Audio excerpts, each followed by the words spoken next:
नमस्कार दोस्तों आपको शायद पता नहीं होगा लेकिन आपको बता दूं, जो केंद्रीय बजट है वहां से बीएसएनएल ने अपने अर्थव्यवस्था यानी कि अपनी कंपनी को चलाने के लिए 28,000 करोड़ रुपए का, एक हिसाब से देखा जाए तो कर्ज तो नहीं कह सकते लेकिन रिवाइवल पैकेज लिया है। कितने का? 28,000 करोड़ रुपए का। अब वो इसलिए लिया क्योंकि 4G और 5G रोल आउट करना है और बीएसएनएल में छटनी यानी कि वीआरएस 2.0 लेकर आना है, कर्मचारियों को उनका एक्सग्रेशिया देना है। इसके लिए 28,000 करोड़ रुपए का रिवाइवल पैकेज लिया है कंपनी ने। अब सवाल ये आता है दोस्तों कि कंपनी के पास 4G और 5G रोल आउट के लिए 28,000 करोड़ रुपए का पैकेज है या फिर वीआरएस 2.0 लागू करने के लिए हजारों करोड़ रुपए का रिवाइवल पैकेज है, तो खुद के कर्मचारी या फिर pensioners, dot of the pensioners की ग्रेचुइटी की जो लिमिट है 20 लाख रुपए देने के लिए कोई पैसा नहीं है। वहां पर सरकार या फिर उस कंडीशन के आने पर सरकार वित्तीय बहाना क्यों बनाती है? उस कंडीशन पर आने पर सरकार वित्तीय बोझ का रोना क्यों रोती है? माइंड में आता होगा ये सवाल सभी कर्मचारी को और सभी पेंशनर्स को। तो दोस्तों आज इस वीडियो में पूरी जानकारी देने वाला हूं कि जब कंपनी के पास वीआरएस 2.0 के लिए या फिर 4G और 5G रोल आउट के लिए हजारों करोड़ रुपए हैं, तो ग्रेचुइटी क्यों नहीं दे देती है आपकी कंपनी? ग्रेचुइटी के लिए 1 रुपया भी नहीं है कंपनी। जब भी कर्मचारियों के हक की बात आती है तो कंपनी, बीएसएनएल मैनेजमेंट बोलती है कि कंपनी घाटे में, ऐसा क्यों? चलिए आज इस बात को, इस पूरे मुद्दे को क्लियर करने वाला हूं आज इस वीडियो में।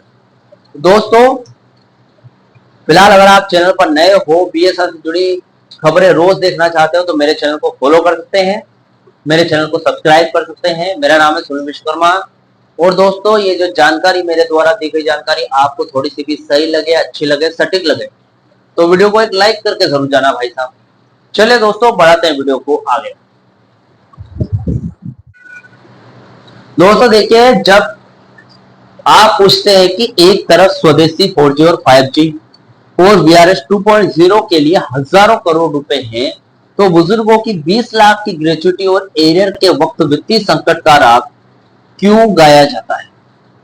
तो इसका सीधा सा जवाब, 100% सटीक जवाब 3 कड़वे पॉइंट्स के हिसाब से देना चाहूंगा। देखिए सबसे पहला, कैपिटल एक्सपेंडिचर यानी कि एसेट क्रिएशन बीएस लायबिलिटी।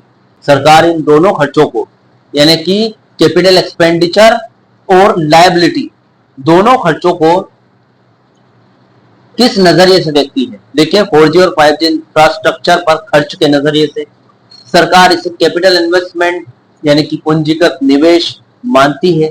जब सरकार बीएसएनएल को 4G और 5G नेटवर्क खड़ा करने के लिए 28,000 करोड़ रुपए देती है तो उसका तर्क होता है कि इससे देश में टावर लगेंगे, स्वदेशी तकनीक आएगी और भविष्य में कंपनी की संपत्ति खड़ी होगी। इसे सरकार भविष्य की कमाई का जरिया मानती है रिवाइवल पैकेज को। अब दोस्तों ग्रेचुइटी और एरियर पर खर्च की अगर बात करूं तो जब बात 2017 से पहले जितने भी रिटायर हुए कर्मचारी, उन बुजुर्ग पेंशनर्स को 20 लाख की ग्रेचुइटी का लाभ देने या फिर पिछले 10 साल का नगद एरियर देने की आती है तो वित्त मंत्रालय के यही अधिकारी स्पार्ट लायबिलिटी यानी कि पुरानी देनदारी या फिर घाटे का सौदा मानते हैं।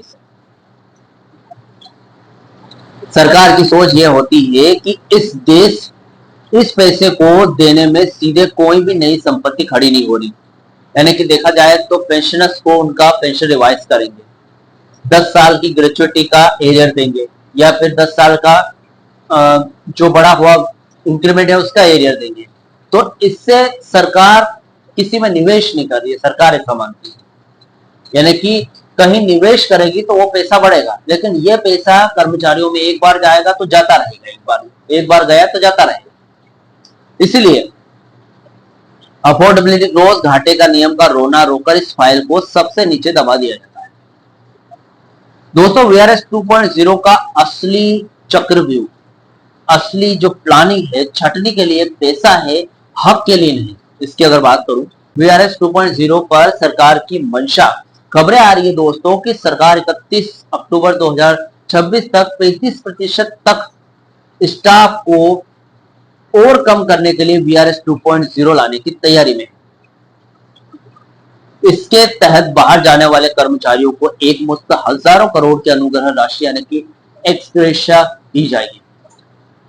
इसके पीछे की चालाकी की बात करूं दोस्तों कि सरकार वीआरएस पर हजारों करोड़ रुपए खर्च करने के लिए तैयार है, क्योंकि उसे लगता है कि एक बार बड़ी रकम देकर अगर 35% कर्मचारी कम हो गए तो हर महीने दी जाने वाली सैलरी का परमानेंट खर्च कम हो जाएगा। यानी सरकार स्टाफ कम करने यानी कि छटनी के लिए खजाना खोलने को तैयार है, लेकिन जिन बुजुर्गों ने अपनी पूरी जिंदगी देकर बीएसएनएल को खड़ा किया है, उनकी ग्रेजुएटी की 10 लाख की सीमा बढ़ाने के लिए उसके पास फंड नहीं है। ये पूरी तरीके से नीतिगत भेदभाव है देखा जाए। दिल्ली हाईकोर्ट के फैसले के बाद डोट की बढ़ते ढीले रवैये की अगर बात करूं दोस्तों, पहले कानूनी आड़ में 1 जुलाई 2026 को दिल्ली हाईकोर्ट ने ये कह दिया है कि पेंशन संशोधन का जो मुद्दा है सीधे वर्किंग कर्मचारियों के थर्ड पीआरसी से जुड़ा हुआ है, तो डोट के जो अधिकारी है उनको एक बड़ी कानूनी ढाल मिली। अब दोस्तों प्रशासनिक टालमटोल भी हो रहा है यहाँ पर। अब डोट ये बहाना बना रही है कि जब तक पूरे सभी कर्मचारियों का वेतन संशोधन वेज रिवीजन कैबिनेट से पास नहीं होता, तब तक वे अकेले पेंशनर्स की ग्रेजुएटी या फिर एरियर पर कोई अलग से फैसला नहीं ले सकते। वे कोर्ट के फैसले का इस्तेमाल इस वित्तीय संकट के राह को कानूनी रूप से सही ठहराने के लिए कर रहे हैं। दोस्तों देखिए, इस दोहरे रवैये का जो मापदंड एक लोता तोड़ यही है कि सवाल का जवाब यही है कि सरकार के पास पैसे की कोई कमी नहीं भाई। ये मामला बजट की कमी का नहीं है बल्कि नियत की कमी का है। सरकार की नियत वीआरएस 2.0 में अटकी हुई न कि थर्ड पीआरसी। जब तक देश भर के कर्मचारी और पेंशनर्स अपनी पूरी ताकत नहीं दिखाएंगे, तब तक मंत्रालय जो मिनिस्ट्री ऑफ फाइनेंस में बैठे अधिकारी है इसी तरह का दोहरा मापदंड अपनाते हैं। यही कारण है कि विजयवाड़ा सीईसी के फैसले के बाद 7 अगस्त 2026 का संसद मार्च इस दोहरी नीति यानी कि इस दोहरी पॉलिसी के खिलाफ सबसे बड़ा और आखिरी हथियार बन चुका है। दोस्तों अगर इस बार आर पार की जंग नहीं लड़ी तो 10 साल का एरियर हमेशा के लिए नोशनल यानी कि कागजी बनकर दफन हो जाएगा और आपको आपके हाथ कुछ भी नहीं रखना।